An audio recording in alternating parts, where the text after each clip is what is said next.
we are going to talk about how to build fitness, which is one of my subjects that I love the most. I started lifting when I was 13 years old. I was the weakest guy in the weight room. It was a funny story. I never done squat before. My coach is like, do squats. So I'm like, all right. I load up the bar, put a 45-pound plate on each side, go to squat down. The weights come off this side and then the other side. It makes a humongous noise and everyone in the gym stares at me. So that was the first time I ever touched the weight. And then I told myself by the end of the year, I was going to be the strongest guy on the team. And I was. I went from the weakest guy to the strongest guy just from dedication and fitness. And so who I am an internal medicine physician, also a pharmacist. I do a whole bunch of other stuff, but I love Life and Breath and the team. And our mission really is to help out a community that sometimes feels lost a lot. And there's not a whole lot of resources out there. And we came together to really help the community by offering tools to track their journey, to help with the complexities and medical issues that the community experiences. And of course, why we're all here, we all want to live a life of purpose and joy. We really want to make sure that we're in a safe and nurturing environment so people can share their experiences, share their journeys, and we have people with sarcoid who talk about their journeys. And then we want to really help to build awareness. Not many people know about sarcoidosis. And so our job is to really help to bring awareness to the community. And we're all volunteers. I'm not getting paid to say this. I'm not getting paid to be here. We are a volunteer community and we operate by donations and sponsorships, which go directly to supporting patients. We have a various amount of activities like our speaker series. We have a scholar program where I'm actually working with the scholar program with some physicians who are getting education on sarcoidosis. We have patient support through experts and sponsorships, education, and we have a planner that helps people as they begin or they're in the middle of their sarcoid journey. And there are multiple ways that you can support us if you are interested in helping us, helping other people, because that's what we're all here for at the end of the day. Now, why are you guys here? You're not here to listen to me ramble. Some of you have probably already heard me ramble and are tired of hearing me ramble. So we're going to have David Zetts talk to us. And David is incredible. He's got a impressive resume here of working with referees who, obviously, if you've watched any sports, the refs need to be in shape. If they're reffing basketball games, they're running up and down the court. It's exhausting. I've reffed at a little league level, not at a big league level, right? And so he's working with men and women all the way from high school, all the way up into our professional leagues, the NBA and the G League, and help them to really optimize their fitness, create the wellness and the physical bodies that they can do what they love to do. And that's it from me. I'm going to pass it on to David so he can talk about fitness and how he helps people on their fitness journey. Hey, thanks, Doc. Dude, I appreciate it a whole lot for that intro. By the way, I'm not sick of you rambling, by the way. So hopefully you can jump in. Dr. Harris is here for questions that I can't answer. I'm not a doctor. I don't play one on TV. Okay. That said, I have worked before I started working with referees. I have worked in every clinical setting you could possibly imagine, from inpatient in the hospital, physical therapy, cardiac rehab. That's people with post-operative heart disease and post-heart attack, to help them get back into the shape that they need to be in, so that they don't have another one, and to also improve their quality of life and prolong their lives. And also with my referees, prolong their careers. I know sarcoidosis is one of those conditions that, there are a lot of different types and there are a lot of different symptoms, and it affects everyone differently. And you can have flare-ups and you can have all these different things that happen to you. And I know that it's got to be a really big challenge in terms of, okay, what do we got to do fitness wise? If I want to, prolong my life, improve my quality of life, all those things, what I'm going to be teaching you today. Okay, I'm going to go ahead and pull it right up right now. I'm going to share my screen. And here we go. What I'm going to be talking to you today about, number one, okay, the 10 things to avoid while training with sarcoidosis. Okay. And we're going to talk about the 4 things to implement if you want to look and feel great. All right. We're going to jump right into this. Keep in mind, we are going to be covering a lot of questions that we got before we launched this talk today. Towards the end of the presentation, if you have any questions along the way, do us a favor, throw those in the chat. Abigail, I know you're going to be tackling that stuff, so thank you for being here as well. And let's get rolling, guys. Grab a pen, write this stuff down. I'm going to try to keep this as simple as possible, but if you want to get into a little bit of science stuff, that's why we're here, and that's why Dr. Harris can also answer a lot of your questions.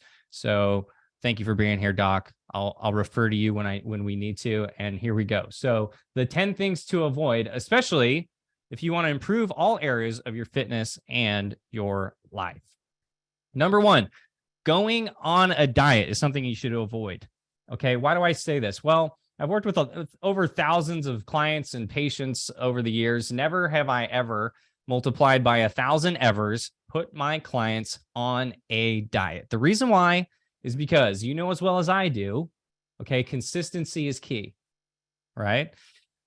99% of the time somebody goes on a diet, all right, it either gets too hard to stick with, or it affects their energy levels, or it messes with their metabolism in such a way that they want to quit, okay? So if, let's say, your goal is to lose 20 pounds of fat, okay? If that's a goal that you have, let's say you go on a diet and you lose that 20 pounds and say, I don't know, a month and a half, something like that. Okay. But then it gets too hard and you lose some energy and life gets in the way and you fall off. And then you gain it all back and then some. Okay. So over the course of 30 days, you lost 20 pounds, but over the course of 60 days, you didn't lose anything. Okay. So what I'm going to be teaching you is how to get quick, safe results, something that you can fit easily into your schedule that you can stick with. All right. And then that way you can consistently stay on course and keep it that way. That's really the biggest fundamental that you can implement, is something that you can stick with long term, that allows for adjustments, that allows for these flare-ups that you might have with your sarcoidosis. And so that way the long-term consistency is really what we're looking for here. So I know there are a lot of people out there, a lot of fitness programs out there selling a quick fix. That is something that you should not listen to. All right. Number 2, taking diet pills. I will just say flat out, these are really, really bad for your heart. Okay. Especially with an autoimmune disease, you want to make sure that your heart is in really great shape. All right. And you want to be more resilient. So your program, whatever you do in terms of your nutrition, your program should never hurt you in any sort of way in regards to your internal health, your circulation, all of your organs. Our goal is to teach you how to bulletproof your body in such a way that you can be more resilient moving forward as you move through hitting your goals and things like that. By the way, I know a lot of you are training for the 5K, right? So there's a bonus section at the end. So make sure you're writing your questions down, but we might cover them at the end. We'll be talking about the Couch to 5K fitness program, and I'll be giving you guys kind of a little bonus towards the end there. So make sure you pay attention to this, because if you guys want to do that 5K, it's in April, right? Give me a nod, Abigail. Is that what it is? It's in April. So you got plenty of time. And hopefully what I'm going to teach you today is going to teach you how to get there in a safe, efficient way. And you've got plenty of help along the way, along with Dr. Harris here to help us move through this together. So number 4, did I skip something? Yeah, I did. I hit the button twice. Number 3, eliminating whole food groups entirely. Okay. This kind of goes along the same lines as diet. I always say, right?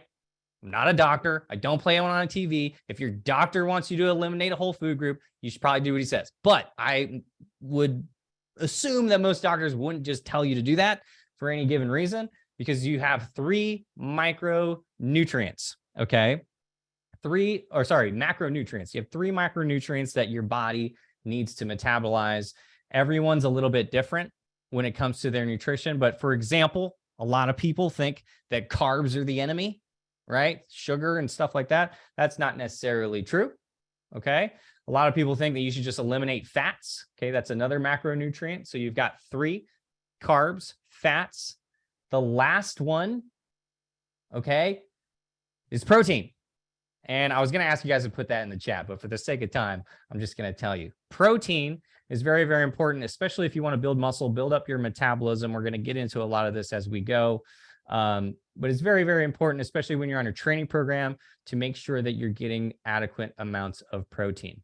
Now, there's a specific way to balance these. But it's not a one-size-fits-all thing. So I guys want you to understand going into this that one of the best things you can do is find someone who's qualified enough to talk to you about these things. Whether it's a doctor or a fitness professional, or probably both would be great to have on your team as you move through hitting your fitness goals and preparing for this 5K or whatever your goals are. If you want to build muscle, if you want to lose fat, if you want to do all these things in a safe and efficient way that's actually going to get you to your goal, you're in the right place and you're in great hands today. So carbs, proteins, fats, eat them all in a balanced way. I like the 80-20 rule on this. Okay. In terms of quality foods over not so quality foods. You guys probably know what's bad for you and what's not bad for you. And I'm not saying eliminate all the things that are bad for you. So typically one of my big tips for a lot of my clients is like shop around the outside of the grocery store. Okay. The outside of the grocery store, you will notice, has all the whole foods, right? Things that either came out of the ground naturally, things that had a heartbeat at one time and no longer do, and you're going to eat them. And then other things like, actually, that's about it. If it grew out of the ground or if it was alive, that's usually a green light. Okay. Middle aisles have things like boxes and really bad processed food and chips. And I do love my Cheetos. Don't get me wrong. I love Cheetos. Cheetos are delicious, but I don't eat them all the time. Okay. So enjoy your Cheetos when you want, but not always when you want. Cool. All right. Sweet. Now, number 4, focusing on meal timing. Okay. There's this big fad out there. I'm sure a lot of you guys have heard about it. It's called intermittent fasting. They've been doing all these studies on intermittent fasting.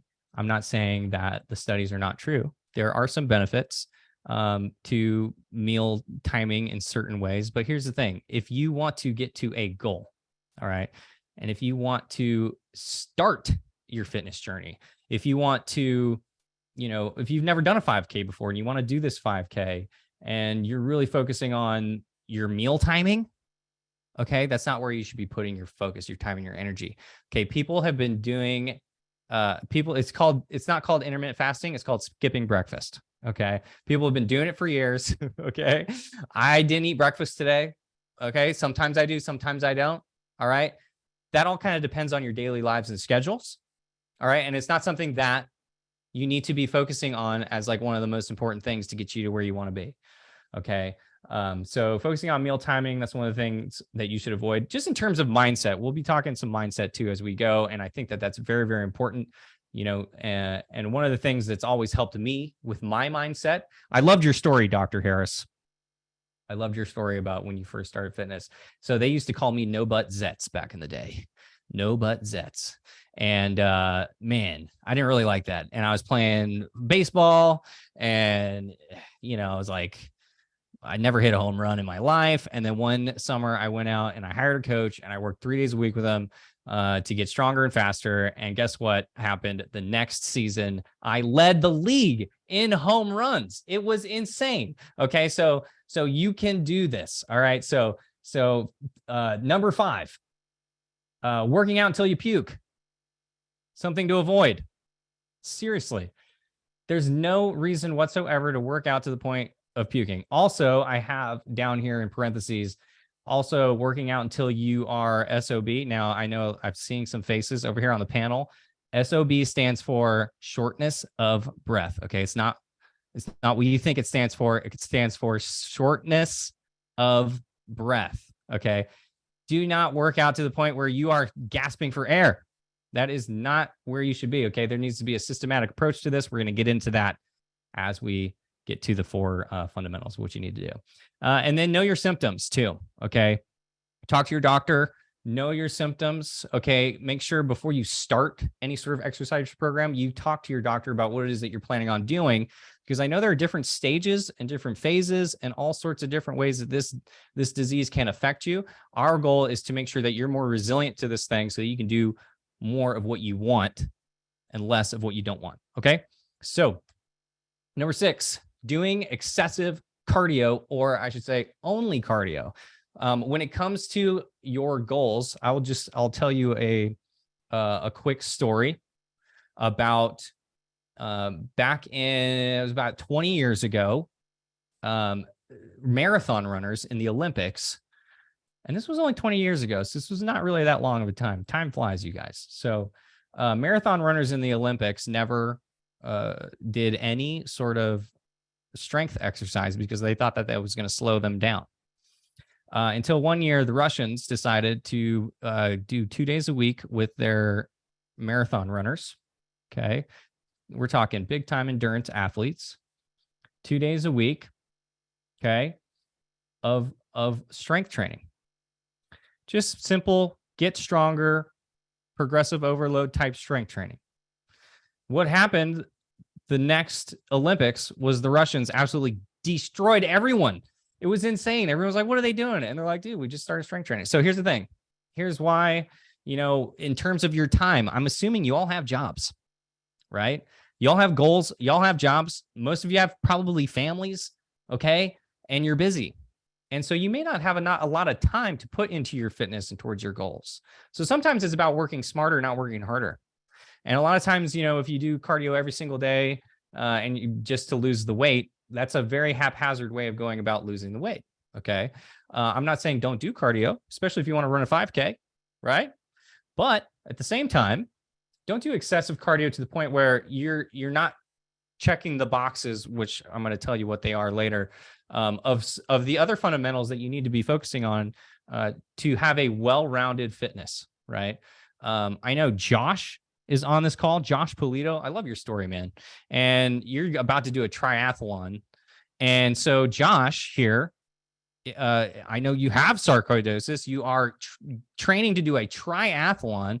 And so you need to be well-rounded, my friend. You need to be well-rounded in your approach because there are a lot of different things that you got to do. You got to run for a long way. You got to bike for a long way. And then you got to swim. Okay. But my advice to you is do not neglect the importance of also your mobility and your strength. And we'll get into that as well as we go. Cool.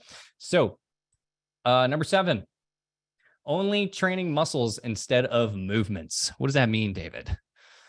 You see these guys in the gym sometimes and, they're curling like 50-pound dumbbells in their hands, and they're doing all these little isolation exercises. Okay. When you start strength training, a smarter approach, and even if you're an experienced strength trainer, a smarter approach to increasing your levels of fitness and strength is to train movements more so than you're training your muscles. Okay. I love the 80-20 rule. All right. We talk about that with fitness or with nutrition. I talk about that as well when it comes to your training program. Okay. You're going to get a lot more bang for your buck and a lot more out of your time if it's a gym or a home program that you're working with. If you train compound movements, meaning things like, a pressing with multiple joints instead of curling one joint at a time, squatting, whatever your fitness level is on that can be adjusted. But the fundamental baseline recommendation that I will give you is to 80% of what you're doing in terms of training your strength is to get stronger in the movements, not necessarily get stronger in each single muscle, getting on the leg extension machine and doing 1,000 of those. What that can do is create imbalances in your body, which we don't want. Okay. As well as I do, one of the things, terrible things that this disease can affect you is in your bone strength and your muscle strength. Okay. And so if you want to become more resilient to that, you take a smart approach to training movements, keeping a balanced strength in your body, and you will avoid injuries. You will avoid all sorts of things along the way, and it'll just put you on the right track to get into where you want to be in faster and more sustainably. Okay. And in less time, because when you're training muscles, it's a very time consuming, bodybuilders and stuff like that. They spend 2 to 3 hours in the gym every day, and that's not what you need to do. Okay. Number 8, CrossFit. I never have had good experience when people come from CrossFit to me. Usually what I hear, I just had a lady, and we're talking about, like really fit people, athletes coming to me after, doing CrossFit for a while. I had a lady just last week tell me that she, she's been doing CrossFit for a long time. She kept complaining about this back pain and this joint pain. And I said, well, maybe when would now be a good time to stop doing the CrossFit? Because, I'm not going to get into the specifics of this type of program. Okay. But I do know that it creates a lot of overtraining in people, even in athletes who are really, really fit. So it's something to avoid along the way, just to keep yourself safe, to keep yourself void of injury. All right. And it should be done in a much more intelligent way than how CrossFit does it. All right. The only people who should be doing CrossFit are CrossFit athletes who are competing in the CrossFit games. Okay. And unless that's your goal, you shouldn't be doing CrossFit. Cool. Number 9, living in the gym. We kind of touched on this already. Okay. And we'll touch on this in the 4 keys, but really you don't need to train every single day. One of the things I do with my private online coaching clients is you and I sit down, we have a conversation about what you're doing right now, what's working, what isn't. What are your goals, right? What are all your limitations in terms of starting a fitness program and sticking to it, right? And then we come up with a plan that's no more than 3 days per week in the gym. All right. For you specifically, regeneration is very, very important. Recovery is very, very important. Okay. And so, sleep is very, very important. Okay. Along with your nutrition. We can get more into specific questions later. So write those down as a reminder, put those questions in the chat as we keep rolling, as we get to this last thing to avoid, number 10, eating nothing. Okay. Now, if your goal is to lose weight, and we're talking to my weight loss goal folks, eating nothing is not the way. All right. I touched on this a little bit earlier as well. When it comes to your nutrition, right? It's kind of like going on a diet. Why diets work is because it actually just decreases the number of calories that you're eating. Okay. But it may do so in such a way that it's too much, especially in the given week or based on your current situation. It may not, it's usually too much all at once. And so it can help you lose weight really quickly, but then it can destroy your metabolism and help you gain it all back really quickly as well when you fall off. So make sure that what you can do is consistent. If you go a week with basically eating nothing because you want to lose weight, that's not a safe approach to losing weight. And you need to be more mindful of, okay, let's look at a simpler approach, and we're going to get into that, but more mindful of all the internal benefits that your body needs when it comes to your nutrition. Okay. And we'll get into that. So I'm going to show you a few stories of some clients that I've worked with. This is John. He's an NBA referee, and I want you to just maybe resonate if one of these stories resonates with you as a way to motivate you to start implementing these things before we get into the 4 keys to success. Okay. So John here, who was dealing with some knee and some back pain. He really wanted to build some muscle and lose some fat around the midsection. Okay. He implemented a plan before his first year in the NBA. He wanted to really blow people away when he came on. He's got to be up on stage. He's got to be on the big screen with all those athletes. As a referee, he needed to blend in. He needed to run fast. He needed to bulletproof his body so he didn't get injured. Okay. We implemented a 3-day-a-week program from him that he did. This was during COVID at his house. And the results speak for themselves. He says, now my life is great. The workout still challenged me, and you should challenge yourself for sure, but you should do it in a safe way. And it gave him a new variety of movements, which he loved. And so that's John's story. Okay. And he looks absolutely amazing. He's a great guy and he's fun to work with. Jason, here's another guy, really, really busy CEO. He initially wanted to work with me because he didn't have a lot of time. He didn't have a lot of time to implement into his training program. Okay. And so he said, I wanted to take the lazy approach, quote unquote, to fitness and spend 3 days a week for 1 hour because that's what his schedule would allow. And he could not believe this is an 8-week progress photo. Okay. He looked like a completely new person. He says, I'm stronger and faster than I've ever been in my life. Okay. Robert, 52. Okay. It's another one of my referees as well. Jason was not. I'm going to give you guys some variety here. But so Robert here is an interesting story because he used to train 5 days a week for an hour and do 30 minutes on cardio on top of that. Okay. We actually backed him off of his frequency. Now he trains 2 days per week, sometimes 3 if he feels like it, he says. And the best part is he dropped a full jersey size and he still needed it tailored to fit him this season. Okay. Here's Kara, one of my gals. She really wanted to lose inches around her waist and become faster, stronger, mentally and physically. She says, I used to think getting stronger would make me bulky. Okay. But what actually happened was I lost 10 inches in 12 weeks around her waist. And I still get to enjoy my wine and pasta, right? 80-20 rule, guys. You can still enjoy this stuff and lose weight and hit your fitness goals all at the same time. I love this story. He's Derek. He's a police officer, so he also needs to be in great shape. My max yardage on his drive, this is a little bonus. Any golfers in here? His max drive used to be 265. After following my custom program to get leaner and stronger in just 8 weeks, he started to drive the ball 325 yards. Dr. Harris, do you golf? No, he's shaking his head no. Oh, darn. Well, I was gonna put you on the spot, but never mind. He doesn't golf. But either way, wouldn't it be nice if you golf that you could just add that kind of yardage to your drive?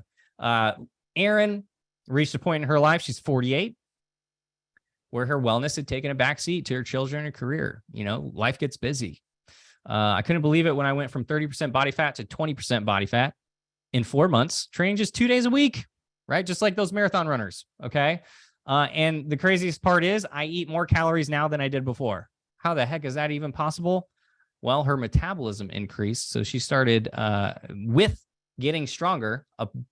A side benefit to that is your metabolism goes up, which means you burn more calories just sitting here watching this webinar than you would if you didn't do it. Cool. Jeff, another great story. Wanted to lose 20 pounds. He did that. Really wanted to focus on 1 or 2 nutrition habits at a time. That's another thing that I really preach all the time is when you and I work together, you shouldn't be changing more than 1 or 2 things at a time. Okay. And that's really what's going to create those lasting results for you. A lot of times people want to change everything all at once, and then that gets impossible to stick with. Okay. Last thing is another one of my guys. Just take a look at that progress photo. This is a 8-week progress photo. Okay. And he was not doing excessive cardio. Okay. He was going for a walk, like on his off days when he wasn't in the gym. He was training about 45 minutes, 2 to 3 days a week in the gym. As you can see, he's in the gym on the right picture.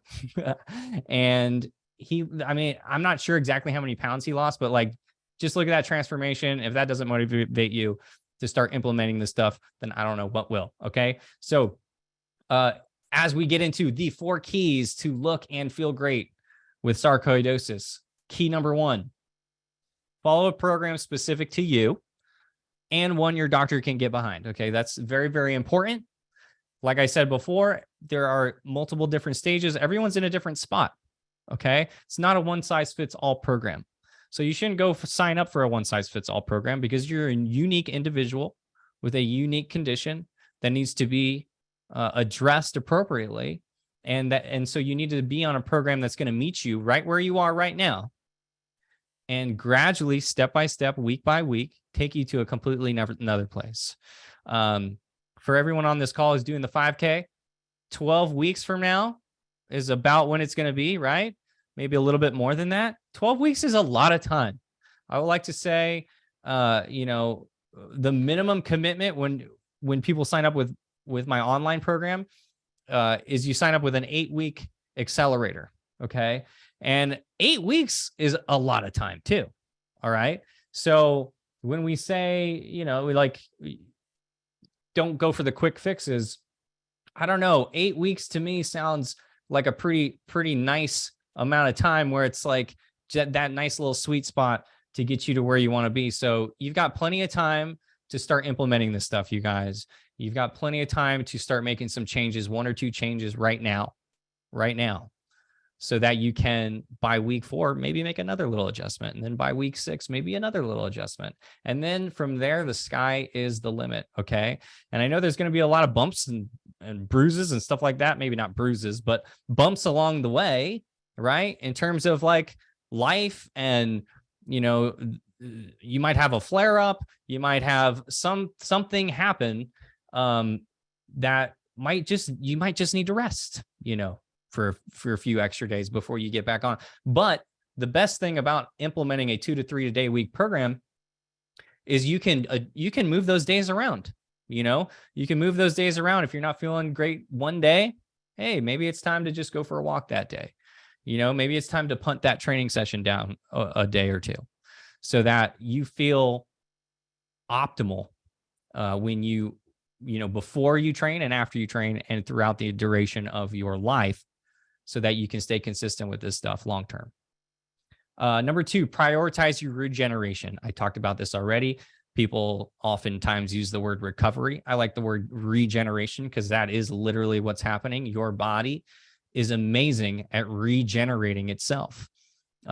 Even with sarcoidosis, your body still has the ability to regenerate itself. Sleep is very important. I always recommend 7 to 9 hours a night, right? And the best part about you getting stronger and regenerating your muscle tissue is what that does is when you go to sleep, and that's where all the magic happens, is really when you're sleeping and on your rest days, which is also why you shouldn't be living in the gym. On your rest days, your body will secrete all these amazing hormones that it has ready to secrete for you. You just need to stimulate that process to happen, right? One of those ways to do that is to start getting stronger. With that, when you go to sleep, you start secreting hormones like growth hormone. Your testosterone goes up. These are all anabolic hormones to help you become more resilient, like in terms of your body and your mind as well. You also will, you'll probably feel an increase in mood. Okay. I hear this all the time from my clients. Dopamine, serotonin, all these amazing hormones that we have access to, so long as we can do the right things to help stimulate that process to happen more often and more naturally, is going to help improve a lot of areas of your life, as well as your immune system. The whole world got sick for how many years has it been now? I don't even know how many years it's been now, but the whole world's gotten sick. And so these things will all help in all sorts of areas in terms of your immune system, metabolism, all those things, so that you can live a longer, happier life, regardless of your situation. All right. Now, number 3, simplify your nutrition. We touched on this already a little bit in the mistakes. Okay. One of the things I do with my private online coaching clients is you and I sit down and we talk about what are the 1 or 2 things? What are the 1 or 2 things that you can change right now so that you can start seeing faster results and more long-term, consistent, healthy habits, right? So remember, we don't want to change everything at once. A lot of times it's as simple as, hey, what's that low-hanging fruit? What's that low-hanging fruit for you that you kind of do it all the time? It's not really great for you, but you do it all the time. Maybe it start with, hey, let's take that. Maybe you eat, maybe you eat In-N-Out 3 days a week. I love In-N-Out. I love it. It's delicious. I'm from California, so maybe you guys don't know what In-N-Out is. All right, but it's this burger place. Okay, so it's delicious. Okay, and maybe it's hey, let's cut back 1 day a week on that for now, and see what kind of results you can get from that. Little things like that. There are a lot of different ways we can simplify your nutrition. That is just one example. Okay. Last thing, get some help. Okay. You like for real. I know, Josh, on the website, I even read one of your first keys on there, on the Life and Breath website, was hire a coach. I love that, dude. I love that, because guess what? Nobody's got it all figured out, and you're in a unique situation. And so when you have the right team on your side, it's almost impossible to fail. And I'm not saying you're not going to fail, but you're going to know how to get back up again, when you do fail, and you're going to know how to continue on the path that is right for you and that is going to improve your life. Okay. So get some help, work smarter, don't work harder. Okay. Reach out to people in your network who are knowledgeable on your condition, right? And ask questions. Ask questions. There's no such thing as a dumb question. That's what I always say. And you've got us here right now to help you as well. So make sure you ask questions and put those in the chat. Cool. Bonus section. Here we go. Hang on. I told you about the bonus section. The Couch to 5K Secrets to Success. Now, what I'm about to show you is super secret, but I'm going to show it to you anyway. And it's the foundation of like all those clients that you saw before. Okay. No matter what walk of life you're from. Remember, I've worked with everyone from, who couldn't even stand up out of a hospital bed, to professional athletes. Okay. Now, but this system is something that's going to work when you implement it properly. Okay. So the Couch to 5K Secrets to Success is going to be specific for getting you from the couch that you might be on right now to a 5K in April. Okay. How exciting is that? I can't believe I'm showing you these secrets. Actually, I can, because I want you to succeed. So the Couch to 5K Secrets to Success. This is like, you're probably like, wait, this is so simple. That's because it is very simple. All right. You probably were going to think there was like a spreadsheet on the next page. But anyway, here's how simple it can be. Here are your guidelines for a 2 to 3 day per week gym or home training regimen to prepare for your 5K. All right. Whether you're training at home or at the gym, let's say you're going to the gym 2 days a week. All right. You walk into the gym, 5 to 10 minutes of your initial time in the gym should be focused on your mobility. Okay. Injuries and accidents happen because of a lack of mobility, period. Okay. Now, Josh, you've got this thing coming up. I hope you're working on your mobility, my man, because there's a lot of different motions that you got to be doing. So mobility will also help you get stronger in larger ranges of motion. It'll help your speed, and it'll help your conditioning. It'll all just create this nice little package for you so that you can improve in these other areas. So first thing you do, 5 to 10 minutes of mobility. Second thing you do a little bit of speed training. What do I mean by that? What are some examples? Speed training can include things like box jumps, something that's low impact, but can create a little bit of an explosive motion to get your nervous system primed and ready for really the bulk of what you're going to be spending your time on, which is your strength training. Remember, even as an endurance athlete, you should be spending time on this. So, and it also takes a little bit longer than, maybe doing a little bit of HIIT training on your stationary bike, Josh. So, strength training, 25 to 30 minutes. Remember, focusing on movements, not muscles, 80% of the time, right? And training those in such a way that is going to get you better over time. We call this progressive overload in this business. I'm not going to get into the science, but basically what it means is like when you and I work together, each week is going to be progressed based on your performance during the previous week. A good rule of thumb, write this down, in terms of like weight increases and things like that, is 5 to 10% per week. Okay. Now you can't do that forever. If you did that forever, you'd be squatting a dump truck by the end of the year. Okay. That's not what's going to happen. That's not, eventually you're going to need to make some adjustments along the way. So what we do in our program is we train in 3 to 4 week phases. Okay. So the first phase, show me what you got. The second phase, we improve on that a little bit. The third phase, we improve on that. Eventually you might hit a little plateau, and that's okay. That's okay. That just means we need to focus a little bit more time on one of these other one of these 4 fundamentals, a little bit more, right? And then we kind of go from there. And these should all be based on your goals. Remember, follow a program specific to your goals was the number one action item. This is the bonus section. I could do a 5-hour seminar on this, but I'm not going to for the sake of time. Okay. Last thing, conditioning. Josh, you got some conditioning ahead of you, my friend. That triathlon is that's going to be fun, dude. Good for you. It's going to be awesome. Okay. But it's going to be challenging at the same time in terms of your conditioning. Keep in mind now, though, you might be wondering, well, why did those marathon runners beat everybody? Because they got stronger. Well, I'll tell you why. Okay. When your muscles are stronger, your heart and your lungs don't have to work so hard. Think about that. Okay. So, not to say that you shouldn't be training your heart and your lungs. You should. You absolutely should. Okay.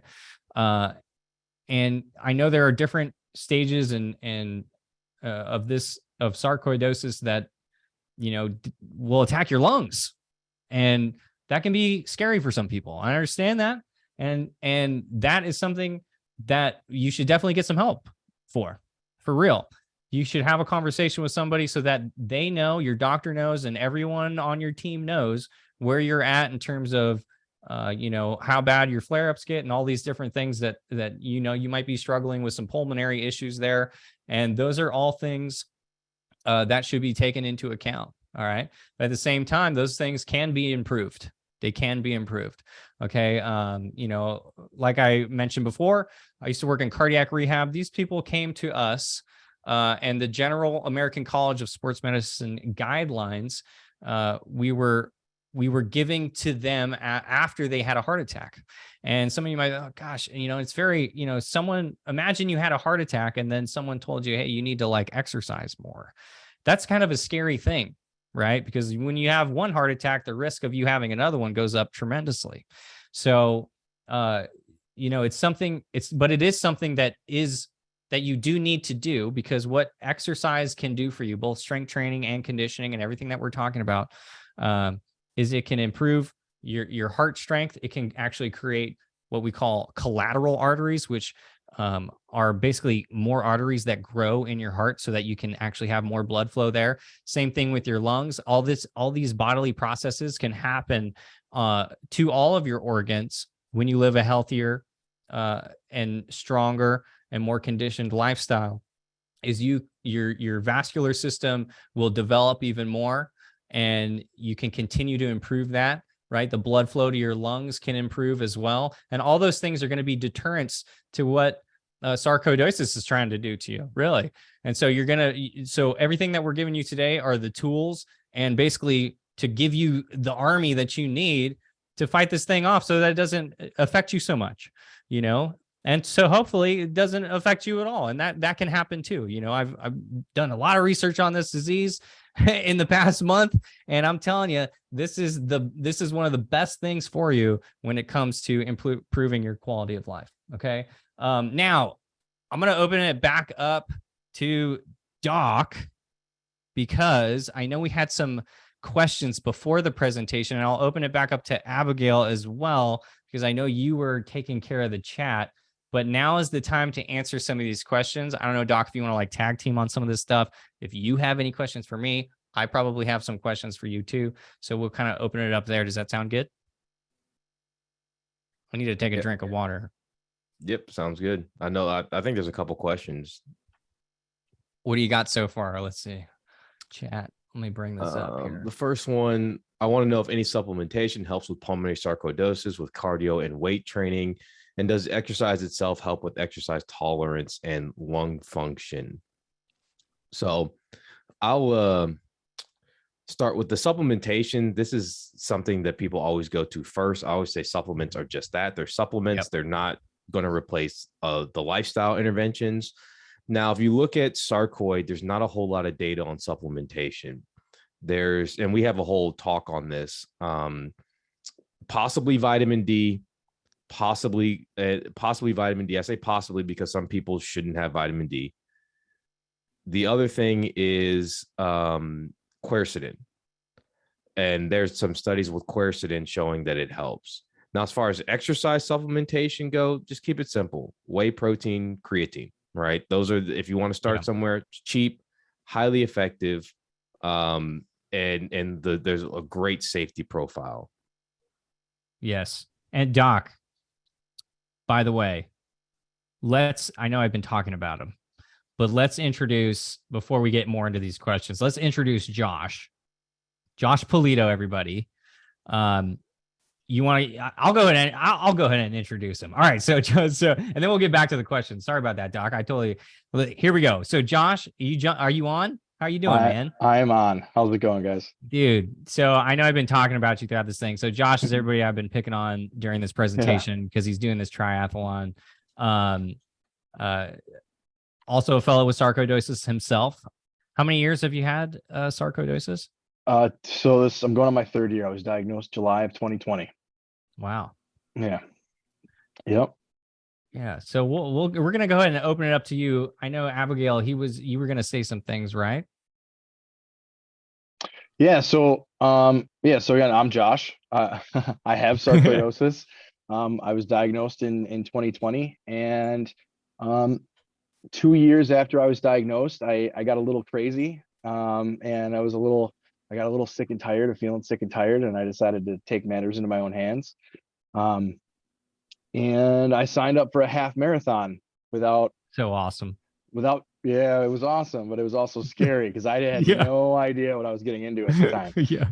And it was about 3 weeks later that I reached out and got a running coach because I realized I was in way over my head, especially with my disease and how my lungs were. I mean, there was days I couldn't walk up half a flight of stairs without feeling out of breath and things like that. And I got a running coach, and I told her exactly what I had, and she researched everything about my disease, and she helped me out. We came up with a plan. And you mentioned consistency earlier.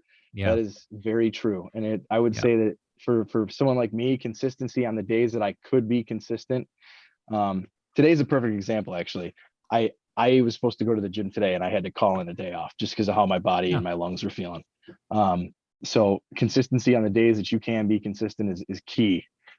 Especially with something like this, because it just doesn't affect my lungs. It affects my eyes, my skin, my joints are a mess. Some days are worse than others. But yeah, I set out to do a half marathon, and I wasn't trying to break any records or anything like that. And I finished.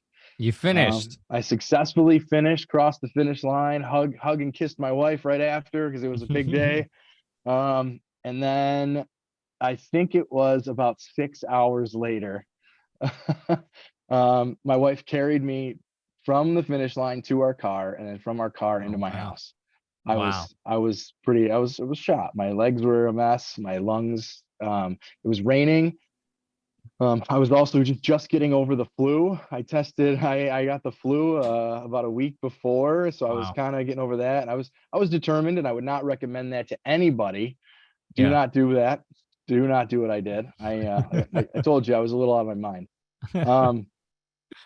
And then 6 hours later, I decided to register for a half-Ironman a year later, literally a year later. I did the half marathon on September 25th of 2022, and then the half-Ironman is September 10th of this year. But yeah, I reached out to Life and Breath and figured I wanted to partner with Life and Breath to raise awareness for sarcoidosis and spread the message and spread the word about all the good things they do, because they helped me out huge in the beginning. I was terrified when I first got diagnosed. Yeah. It's a scary time. What do you feel are some of the benefits now that you've joined Life and Breath? What do you feel like maybe one or two really big things that stuck out that have really helped you? Absolutely. So I have people I could reach out to if I have any questions or I need advice or anything, right? Regarding my sickness, there's doctors on hand. There's patients that you can learn about their stories and what they did. Because, experience is huge, listening to other people and how they overcame things or how they go through specific things and go about their day. The biggest thing is advocating for myself. So I live in Rochester, and my my actual doctor who prescribes my medication and my treatment is in Cleveland. I ended up going through multiple doctors, and if it wasn't for, you know, just feeling confident about how to ask questions, there was a questionnaire that one of the doctors through Life and Breath gave me to say, you know, make sure you're tracking all of this stuff, and these are the things you bring to your medical appointments, and it just wasn't working for me locally. And then Right. I ended up going and found some place that was, and I wouldn't have had the confidence or courage to do that if it wasn't for what Life and Breath gave me. Yeah, that's amazing. Right. That's amazing, my friend. Yeah. And it's interesting that you say, like, not only because I was talking about, you know, the right people on your team in terms of like the clinicians and things like that you need to talk to, but also other people who have it, who've been struggling with it. Right. I think that's priceless right there, you know, because we can talk all we want about the science, but nobody's really understands until, you know, you meet someone who's actually going through it themselves. Exactly. And your story is so inspiring to me as well. And I'm sure to a lot of other people, because like, you know, just hearing that story is so impactful to others who might be apprehensive, you know, to starting a fitness routine. You know, if they feel shortness of breath all the time, like that can be a real deterrent to starting something like this and to start making changes. So it's this weird sort of catch-22, right? Where it's like, well, I'm short of breath, but I don't want to be short of breath anymore. And it's like, you know, and the one way out is kind of through. But that can be a hard decision to make, right? And so hearing someone else has got to be a really impactful thing for people who, you know, maybe haven't started doing anything at all just because of, you know, how they feel and how this disease has been affecting them. So that's really, I think this is a great place to be, you guys. You're in the right place. So, yeah. Any last thoughts there, Josh, for us? No, I mean, that's really it. Just, I can't stress enough how right you are about consistency. Yeah. That is what it is. Well, so how many, you told me before this call, you were training about 5 days a week. Yeah, 5 days a week. Is that in the gym? It's all in the gym, but it's not all strength training, right? So okay, I do good. cardio. there's Good. a lot of conditioning is a lot. Like the stationary Yeah. bike is that's intense. Just because it's cold where I live, so I'm not out on an actual road bike. But swimming, the swimming Yes. is that's honestly, that's probably the most challenging now. The pressure on my lungs in the water, and then, you know, the getting breathing right in the pool is that's Mhm. tough. But yeah, 5 days a week in the gym. That's but then again, I also plan for days like today. I had what I felt was a pretty tough workout yesterday, and then this morning I woke up and I told myself I definitely needed to take more rest than normal. Yeah. You No, got to and listen it to your sounds like body in situations like that. yeah, and that's the other thing, you guys, listen to your bodies. You know, it sounds like you're doing the right things in terms of like what I was talking about before. Sometimes you got to punt that workout. You know, sometimes you gotta give yourself a little bit more wiggle room and give yourself some grace, because, you know, you're doing the right things, man. You're doing the right things. And so don't beat yourself up about missing a workout here and there and things like that. Life happens. You get busy. You know, this disease affects everybody in different ways. And so listen to your body. You know, if you're feeling too short of breath one day, then maybe it's just like, hey, maybe it's time to go for a walk instead, you know, stuff like that. So, dude, very inspiring, Josh. Thank you for coming. Absolutely. I think what we're going to do next is continue on with the Q&A, because I know I'm going to go ahead and pull up some of these questions. I'm not going to share my screen, but Dr. Harris, why don't I go through some of these, and then we can go through some in the chat. You got one in the chat that we can maybe handle right now while I pull these up?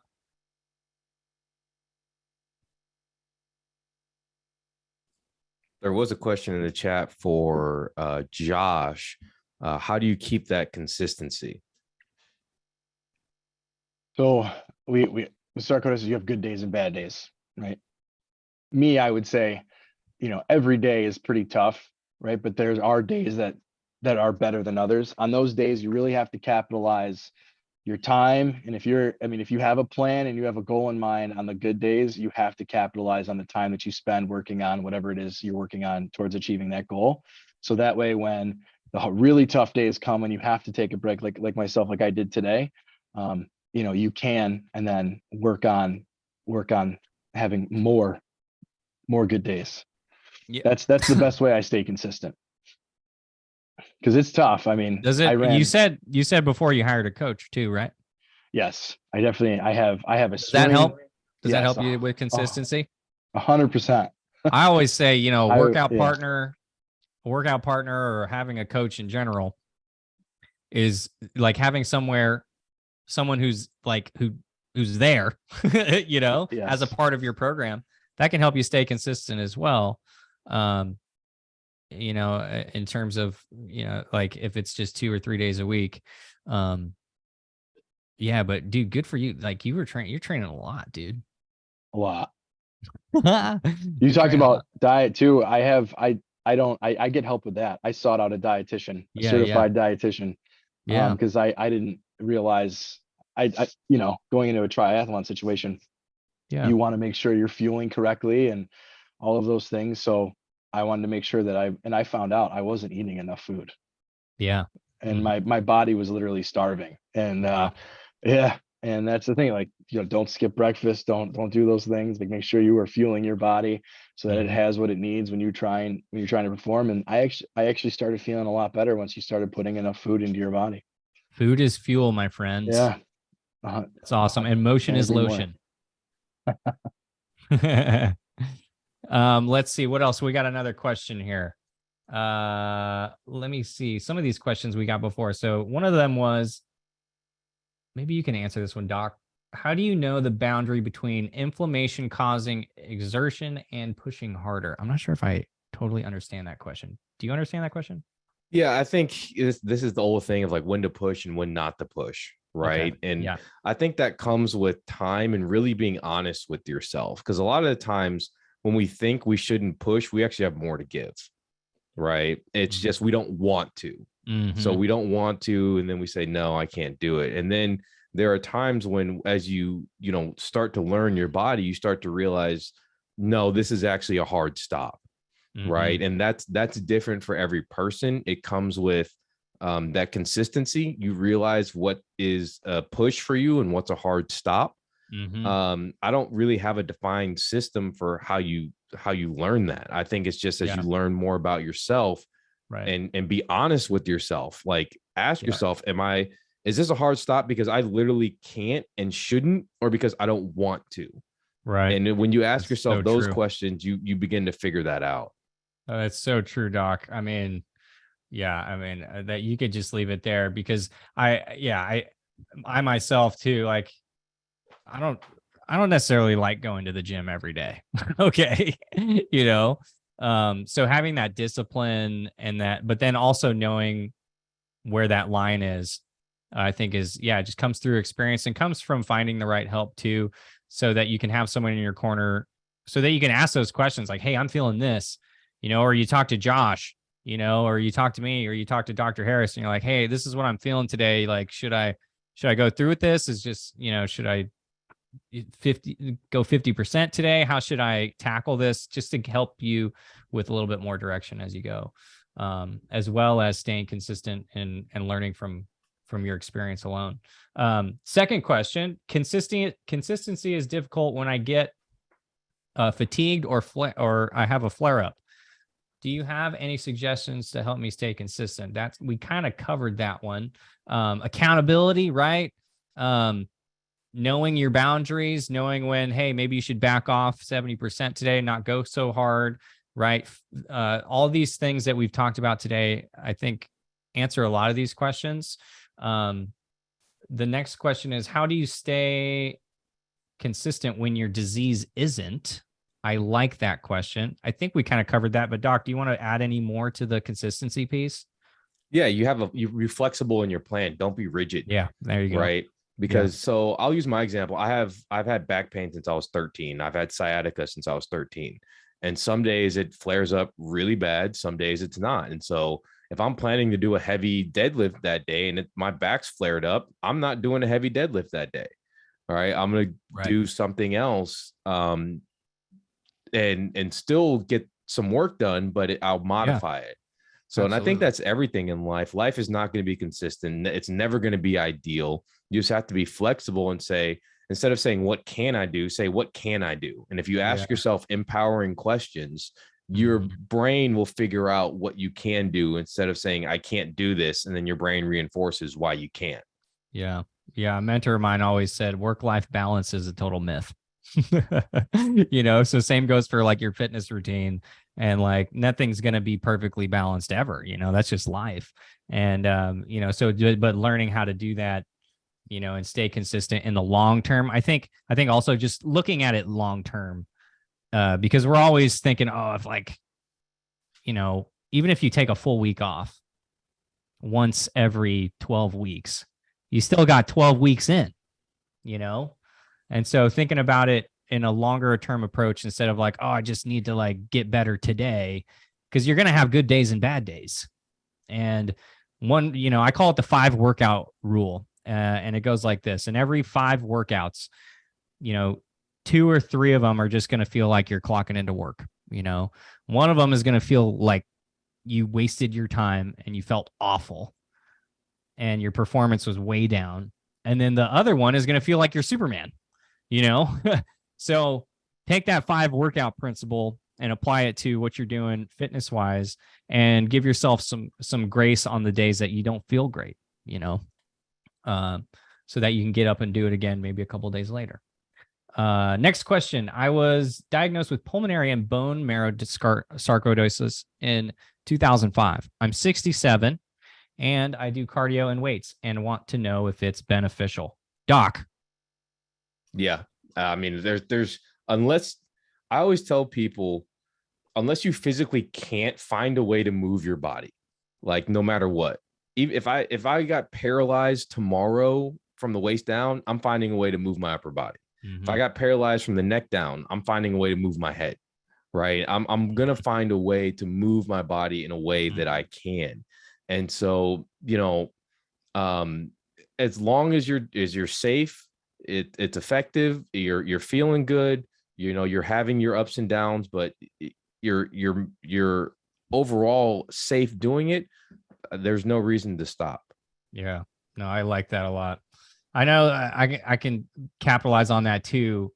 My first week actually working I just graduated from college with my degree in exercise physiology. I started working at a hospital, inpatient physical therapy. And my first week I got called in to the ICU to do physical therapy with a man who had about 12 tubes coming from his head. He just had brain surgery. He could hardly, sit on the edge of the bed. And our job in physical therapy was to get this guy up, standing, take a couple steps, and get back down into the bed. And that, because that is just, that one little act is so important for him to do, even if it's once every couple of days, So I love that. I love that, Dr. Harris. That was good. I think we answered that one. Absolutely, it's beneficial. Absolutely, it's beneficial. Next question. What is the best way to breathe during exercise for people with shortness of breath due to lung sarcoidosis? I can probably take this one, but Doc, do you got anything? Yeah, I think what a lot of times when we exercise, our intention is we hold our breath. And that's something that we all have to learn not to do. I tend to, when I'm exercising, is I go slow on the reps to make sure that I'm taking a nice deep breath in as I'm doing, like, let's say I'm doing a biceps curl. I'm taking a nice deep breath in when I come up, nice deep breath out when I put the weight down. And so I think a lot of times we focus too much on the rep itself and not on the completing the entire movement, which is breathing as you're moving. So I think slowing the movement down can help you with making sure that you're still breathing as you go along. Yes. Yeah. When I was working in cardiac rehab, if we're talking about, that's really good, especially for weightlifting. We don't want you to bear down all the time and hold your breath. You should be moving throughout the movement. But in cardiac rehab, one of the things we did was, it was post-operative patient. They've had a heart attack before. Sometimes they would get short of breath. We would get them on the treadmill and do maybe some incline walking and things like that. And when they felt short of breath, what we would tell them to do was to imagine you were blowing out candles that were about 5 feet away from you. And so when you're on that treadmill and you start to feel that shortness of breath, focus on the exhale, exhaling all that carbon dioxide, all that stale air out is going to help you, because when you do that, you will naturally take a nice big deep breath in. Okay. But blowing out those candles, like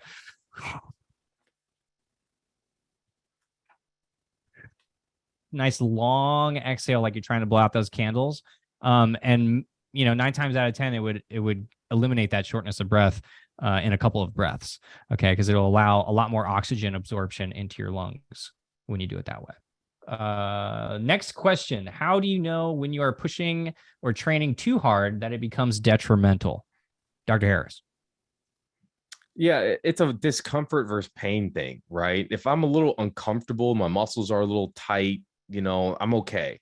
But once it starts getting pain, I'm like, okay, stop. And that could be a range of motion. It could be at the gym. It could be whatever. And then also it's about learning your body. Like I found my body does really well with 3 weeks on, 1 week off. And then that off week, I'd go a little bit light cardio. And I don't touch a weight for a week. And that cycle's done very well for my body. So it's kind of, I'm more of the school of schedule a rest before you need a rest, because if you feel like you need a rest, it's probably past the point you actually needed to start that rest. I don't know how you work with your clients, but I found that method to be very effective for me. No, absolutely. And I automatically every 8 to 12 weeks will program, even for my elite athletes, will program in a week off, just because it's good. It's a nice little reset for your body, especially if you're doing a lot of strength training in the gym and things like that, because then, you can come back that next week after that week off feeling a lot better and feeling a lot more regenerated, so that you can go and hit those workouts, maybe even harder the next week if you didn't take that week off, So, yeah, man, I love that answer. The next question I have here is, how much exercise can someone with sarcoidosis do? I think this one is an interesting question because it really depends on the person. And we've been touching on the importance of having a goal-specific program, having a program that's specific to you, knowing what your limits are and working through some of those things so that you can learn more as you go. So it depends. I would say that's kind of my answer is, it depends on where you're at. It depends on a lot of things, your age, how strong you are right now, what sort of phase you're dealing with your disease. All those things do matter. So I think that the get help part to this presentation is also the answer to this question. But Doc, do you have anything to add on that, on how much exercise can someone with sarcoidosis do? Yeah, I completely agree with you. It's dependent on the individual and most importantly, what their goals are. Yeah, absolutely. Next question. We're getting through. We're flying right through these. How do we avoid pain exercising when having sarcoidosis in muscle, skeletal, and vertebrae? How do we avoid pain? Yeah, this is one of those things that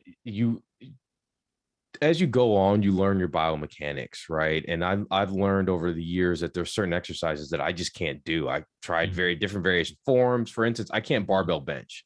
I've tried long, like, close grip, far grip, elbows in, elbows out, whatever. I've tried it all. It all hurts my shoulders. So I just avoid it. And I find different exercises that I can do safely. Typically machines are easier than free weights, right? As far as and barbells, as far as loading on the joints and range of motion and safety. So that's typically a place that I tell people to start. Maybe it's just starting with, simple body weight exercises, right? And going up from there. So it's finding a place where you can start where it's not painful. And that might be different for every person. And as you build strength and your body gets used to it, you'll probably be able to start doing more things than what you're used to. So this is when it's really helpful to work with a professional like David, because they can figure out that point for you, a good starting point, and then build from there. Yeah, absolutely. Absolutely. I love that answer.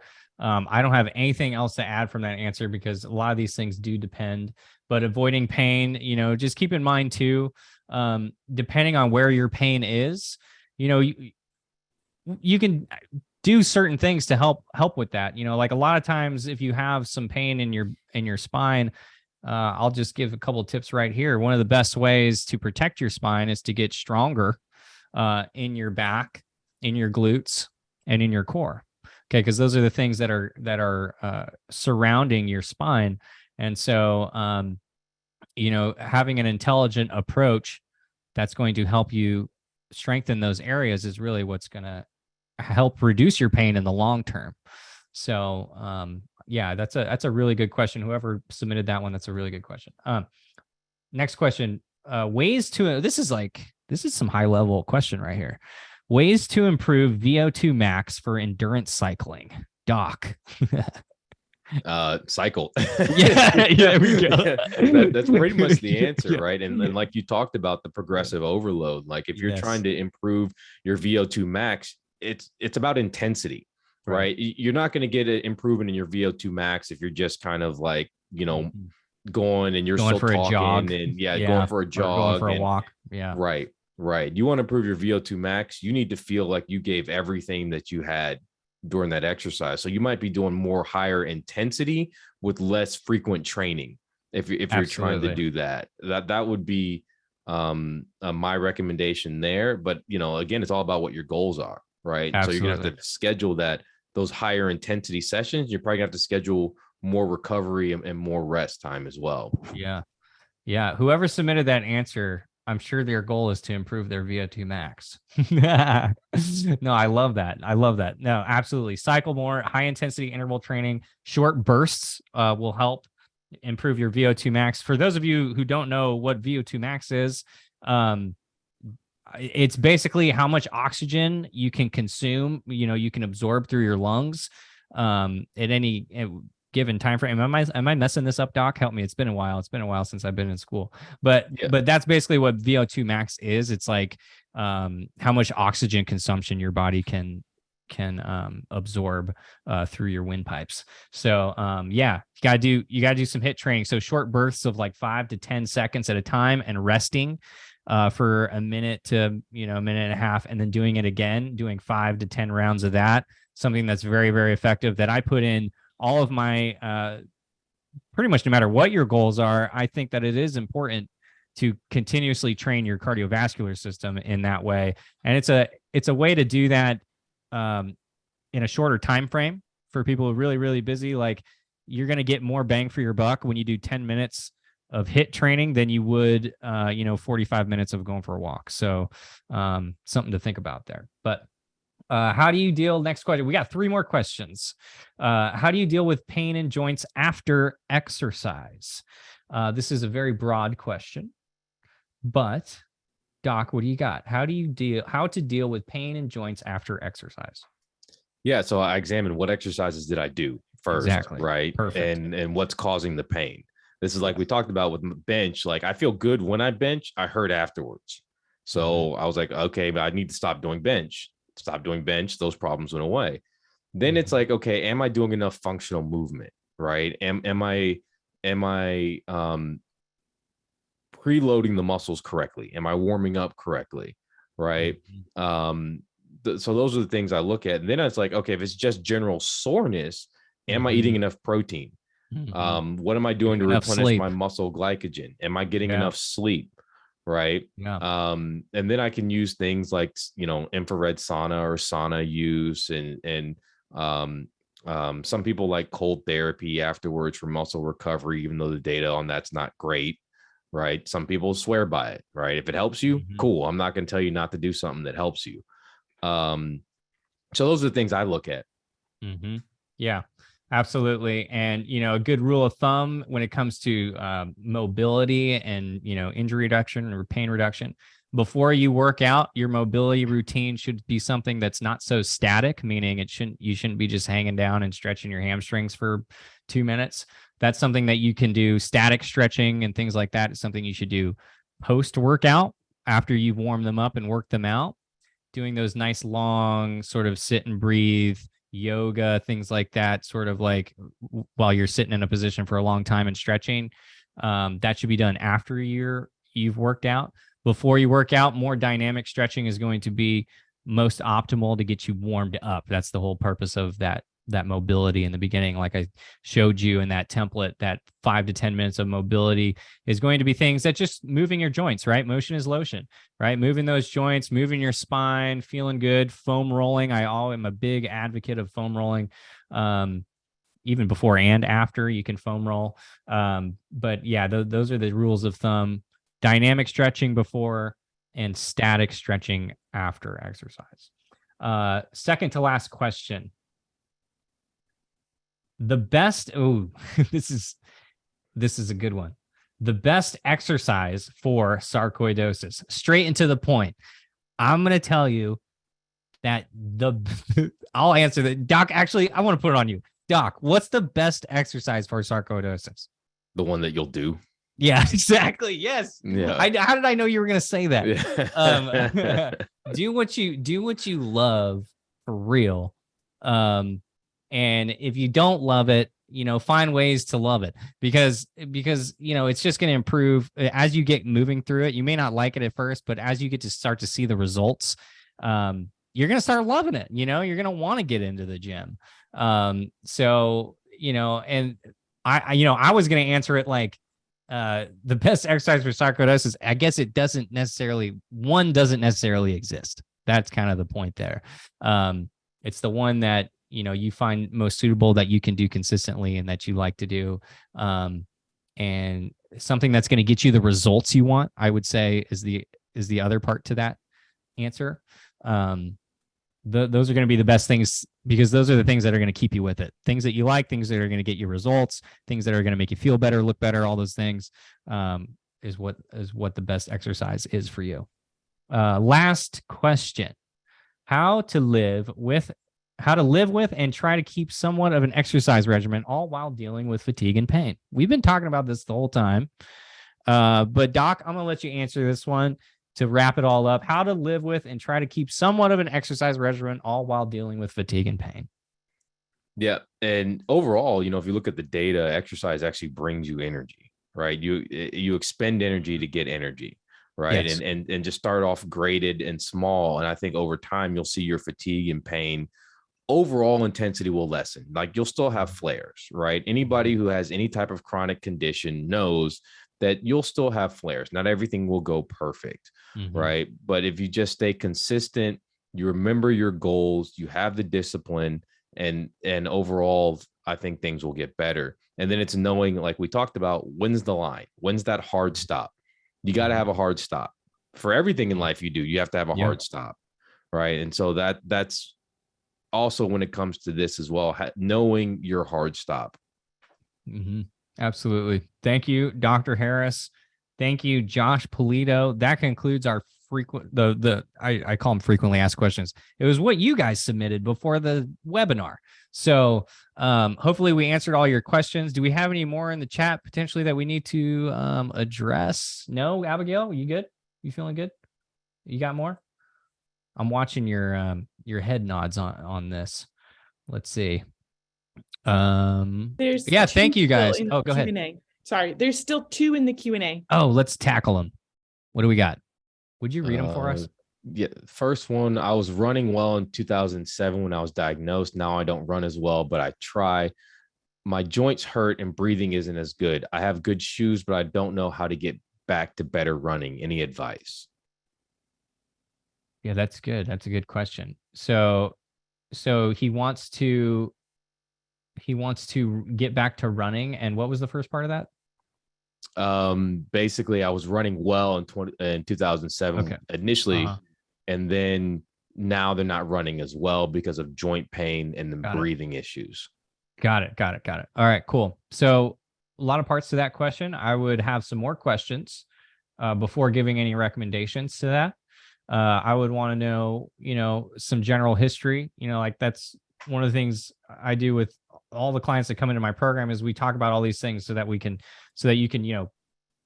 just tell me what have you been doing recently since 2007? If nothing, fine. If not, what does that history look like? When did you start to go downhill? What are some of the barriers that have prevented you from getting back to running other than that shortness of breath and things like that? Because I think the best program is one that will meet you right where you're at and take you to another level. And so we would want to just ask you a few more questions on that to give you the best recommendation, if you want to get back to running again. So yeah, I think I know that didn't necessarily answer the question, but I would definitely want to ask this particular person a few more questions just so that I can give the best answer. Yeah. And also realize, 2007 was 15 years ago, right? Yeah. None of us can expect realistically, and this may sound harsh, you can't expect to do what you did 15 years ago, right? Yeah. As we get older, as things change, as we accumulate injuries or stuff, we have new baselines, right? And so it's figuring out what's my new base. I used to be able to deadlift 600 pounds. I can't deadlift 600 pounds anymore. I used to love being able to deadlift 600 pounds. 600 pounds. Yep. But I can't do it anymore. It messed my back up even worse. So now what's my new baseline? What can I do? Again, I asked myself, what can I do? Yeah. And I be realistic with myself. Now, there may be some things that you can tweak and optimize, but, it also comes with the self-examination of where am I really at and what can I realistically do? Mm-hmm. Mm-hmm. And then, what you can realistically do right now, that should be the question. Mm-hmm. And then how do we build upon that? That's really the biggest thing, because if you just keep doing the same things all the time, you're just going to stay right where you're at, and everybody knows that. So, but I do like that question because it opens up a lot of other questions. Right. Mm-hmm. So, what's the last, do we have another one? The last one basically says we need to clarify what we mean by movement with strength training or doing different exercises. I was told at age 67, I should do more reps and less weight, especially with low back issues and rotator cuff pain. Mm-hmm. Can you explain movement, in particular weightlifting exercises? Great question. Basically, you can't really control movement on weight training machines. And then they said they also prefer to walk briskly instead of running on the treadmill when they do cardio, because they're still able to get the heart rate up. Great. Wow. Good. Okay. So first part of that question, movements versus muscles, kind of in the beginning of the presentation. A movement. So there are 7 fundamental movement patterns that the body can make. And so you should be training all 7 of those. I can go ahead and go through them right now. One of them is so there are 2 pushes, right? So we have a horizontal push, boom. We have if you guys can see me on the camera, horizontal push, I'm pushing away. A vertical push, I'm pushing up, that's 2. Now we have the opposite of that, which is a pulling movement. You have a pulling movement, which is horizontal, and you have a pulling movement, which is vertical. Now you with your rotator cuff, I don't know, maybe we could tweak those a little bit, because maybe depending on how bad your rotator cuff is, maybe we shouldn't be pushing overhead or pulling overhead quite yet. All right, so that kind of depends. But those are already 4. Then the 5th one is we have a hinge.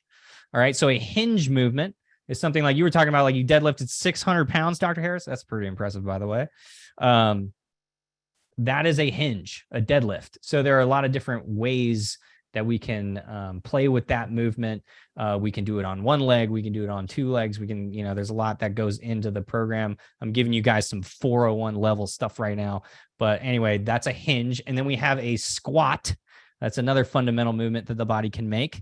All right. There's a little more knee bend in a squat. Everyone knows what a squat is, I'm sure. That's something that we need to train and get strong. Okay. And the purpose that we want to train movement, that's 6, by the way. We have 1 more that technically there's like 5 embedded into the 1, but we just call it core. So, but when you train your core, a lot of common mistakes is like things like 1,000 crunches and sit-ups and things like that aren't necessarily the best way to train your core. Your core is designed to brace itself and keep your body stable. Okay. And the reason why I tell a lot of my clients to train movements more than muscles is because it's going to keep you higher functioning.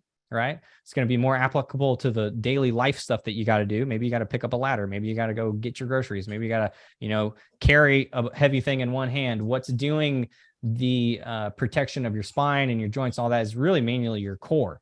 Your core strength is keeping you upright, right? If none of our cores worked, we'd all be like Jello in these chairs.